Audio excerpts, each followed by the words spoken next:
इस वीडियो पर हम देखेंगे कि बोर्ड परीक्षा में परीक्षा केंद्र पर केंद्र व्यवस्थापकों का पारिश्रमिक पावना पत्र कैसे बनेगा, इसके बारे में विस्तार से जानेंगे।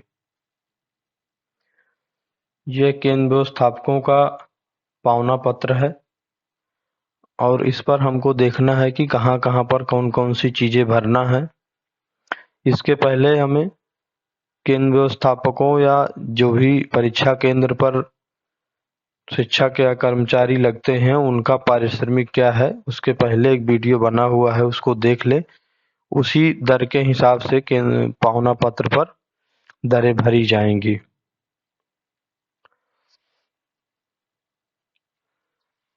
ये पहले नंबर पर है जनपद का नाम, जहां पर जो भी जनपद होगा वो जनपद का नाम लिखा जाएगा।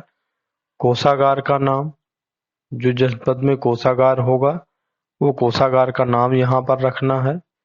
और ये तीसरे नंबर पर है देयक की अवधि।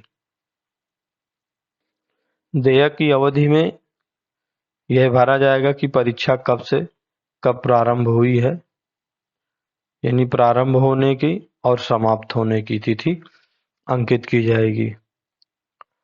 पांचवें नंबर पर है कोड, यहाँ पर कोषागार का कोड भरेंगे। फिर छठवें नंबर पर है देयक पंजी क्रमांक। ये देयक पंजी क्रमांक कार्यालय जिला विद्यालय निरीक्षक के द्वारा भरी जाएगी। ये पहला पेज, ज्यादातर इसमें प्रविष्टियां कार्यालय जिला विद्यालय निरीक्षक के द्वारा भरी जानी है। इसके बाद यहाँ पर है वाउचर संख्या, वाउचर का दिनांक, आयोजनेतर मतदेय, ये सारी चीजें डीआस कार्यालय के द्वारा भरी जाएंगी। परीक्षा केंद्रों द्वारा यहाँ पर ये मानक मत का कोड एवं नाम, इसके नीचे लिखा हुआ है 16 व्यावसायिक तथा विशेष सेवाओं के लिए भुगतान। यहाँ पर केंद्र व्यवस्थापक पावना की जो धनराशि टोटल आ रही है वो यहाँ पर धनराशि अंकित करेंगे। फिर इस नंबर पर है यहाँ पर कुल धनराशि अंकित करेंगे। इसके बाद यहाँ पर है विलंब कटौती, आयकर कटौती, सीमा से अधिक की कटौती। आयकर कटौती यहाँ पर 30 रुपए काटा जा सकता है, क्योंकि निर्देश पुस्तिका में आयकर कटौती के लिए दिया गया है। फिर यहाँ पर हो जाएगा संपूर्ण कटौती, यानी 30 रुपए जो काटा गया आयकर कटौती। इसके बाद है शुद्ध देय धनराशि, कटौती के बाद जो शेष धनराशि होगी तो शुद्ध देय धनराशि रहेगी। इसके बाद है हस्ताक्षर स्पष्ट नाम, पद और पता, आहरण वितरण अधिकारी के नाम सहित और हस्ताक्षर मुहर। ये यहाँ पर केंद्र व्यवस्थापकों द्वारा नहीं भरा जाएगा, ये कार्यालय जिला विद्यालय निरीक्षक द्वारा डीओस जिला विद्यालय निरीक्षक की मुहर लगेगी, जो कि आहरण वितरण अधिकारी वही है। इसलिए यहाँ पर केंद्र व्यवस्थापक अपने साइन या हस्ताक्षर या मुहर न लगाएं। इसके बाद अगले पृष्ठ को देखते हैं। अगले पृष्ठ में यहाँ व्यय संबंधी विवरण देना है। यहाँ पर परिषद परीक्षा, जो भी परीक्षा होगी वो यहाँ पर वर्ष अंकित किया जाएगा। यहाँ पर परीक्षा के में केंद्र व्यवस्थापक का नाम और यहाँ पर केंद्र व्यवस्थापक का पद एवं पता। पद यानी यदि वो प्रधानाचार्य हैं और पता में हो जाएगा विद्यालय का नाम।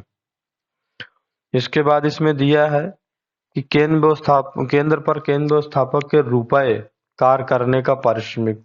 तो जो नियमानुसार पारिश्रमिक आएगा वो पारिश्रमिक यहाँ अंकित करेंगे। यहाँ पर परीक्षा केंद्र संख्या, यानी हाई स्कूल का केंद्र संख्या, और दूसरे नंबर पर इंटरमीडिएट, वहां पर इंटरमीडिएट का केंद्र कोड अंकित करेंगे। इसके बाद यहाँ पर आता सकल धनराशि, जो टोटल धनराशि है वो यहाँ पर अंकित करेंगे। फिर इसके बाद है कटौती का विवरण। कटौती के विवरण में विलंब संबंधी कटौती, आयकर कटौती और सीमा से अधिक, तो यहाँ पर हम आयकर कटौती 30 रुपये अंकित करेंगे। फिर इसके बाद है संपूर्ण कटौती। संपूर्ण कटौती में 30 रुपये ही कटौती रखेंगे। शुद्ध देय धनराशि कटौती के बाद जो देय धनराशि आएगी वो यहाँ पर शुद्ध देय धनराशि अंकित की जाएगी। फिर इसके बाद दिया हुआ कि प्रमाणित किया जाता है कि इस देयक में प्रस्तुत किया गया दावा सही और नियमानुसार देय है तथा पूर्व में आहरित नहीं किया गया है। संगत नियमों तथा आदेशों की समस्त औपचारिकताएं पूरा करने के बाद देयक प्रस्तुत किया जा रहा है। देयक की प्राप्ति स्वीकार की जाती है। देयक राजकीय मुद्रणालय इलाहाबाद द्वारा मुद्रित है। यहाँ पर भुगतान पाया, यहाँ पर केंद्र व्यवस्थापक के हस्ताक्षर और केंद्र व्यवस्थापक का नाम, यहाँ पर पद नाम एवं पता और मोहर सहित अंकित करेंगे। इधर ये पावना की जो धनराशि होगी वो रुपए शब्दों में लिखेंगे और इसके बाद यहाँ पर अंकों में लिखेंगे। इसके बाद यहाँ पर है दिनांक, यहाँ पर दिनांक अंकित करेंगे। फिर यहाँ पर है केवल बिल पर भुगतान करने वाले कोषागारों को प्रयोग होती। यहाँ पर 2-3 जगह महत्वपूर्ण है। यहाँ पर और कहीं केंद्र व्यवस्थापकों द्वारा मुहर नहीं लगाई जाएगी। यहाँ पर एक मुहर लगेगी कार्यालय जिला विद्यालय निरीक्षक की। फिर यहाँ पर भी मुहर लगेगी कार्यालय जिला विद्यालय निरीक्षक। इसके बाद अगले पृष्ठ में चलते हैं, देखते हैं क्या क्या भरना है। इसमें यहाँ पर परिषदीय परीक्षा, ये यहाँ पर वर्ष डाल देंगे और ये यहाँ पर वर्ष डालेंगे। केंद्र का नाम, यहाँ पर परीक्षा केंद्र का नाम लिखेंगे। यहाँ पर केंद्र कोड लिखेंगे। हाई स्कूल का है तो हाई स्कूल और इंटर का है तो इंटर का। और यहाँ पर केंद्र व्यवस्थापक, यदि अतिरिक्त केंद्र व्यवस्थापक नियुक्त किया गया है तो यहाँ पर अतिरिक्त केंद्र व्यवस्थापक जो नियुक्त किए गए हैं उनका यहाँ पे नाम अंकित करना है। इसके बाद नीचे कुछ जगह पर प्रविष्टियां अंकित करना है। यहाँ पर कुल परीक्षार्थियों की संख्या, यदि सेंटर पर जितने परीक्षार्थी अंकित रजिस्टर्ड थे वो यहाँ परीक्षार्थियों की संख्या, और यहाँ पर देयक की कुल धनराशि, और यहाँ पर आयकर कटौती, और यहाँ पर शुद्ध देय धनराशि कटौती के बाद। इसी तरह यहाँ पर वर्ष डालना है, वित्तीय वर्ष। इसके बाद यहाँ पर ये कार्यालय स्तर पर होगा, यहाँ पर ये प्रति हस्ताक्षरित होगा, और यहाँ पर केंद्र व्यवस्थापक की मुहर, हस्ताक्षर, स्पष्ट नाम यहाँ पर केंद्र व्यवस्थापक द्वारा भरा जाएगा और मुहर लगेगी। यहाँ पर डेट है, यहाँ पर डेट अंकित की जाएगी जब ये पावना बनाया जा रहा है उस समय की डेट। इसके बाद बाकी चीजें इस पर नहीं भरना है। अब अगले पृष्ठ में देखते हैं अगले पृष्ठ में क्या क्या भरना है। यहाँ पर कई चीजें भरना है। पारिश्रमिक कार्य का विवरण, प्राप्त अथवा प्राप्त होने वाला पारिश्रमिक, आयकर की कटौती और ये अन्य विवरण। यहाँ पर मुख्य चीजें भरना है।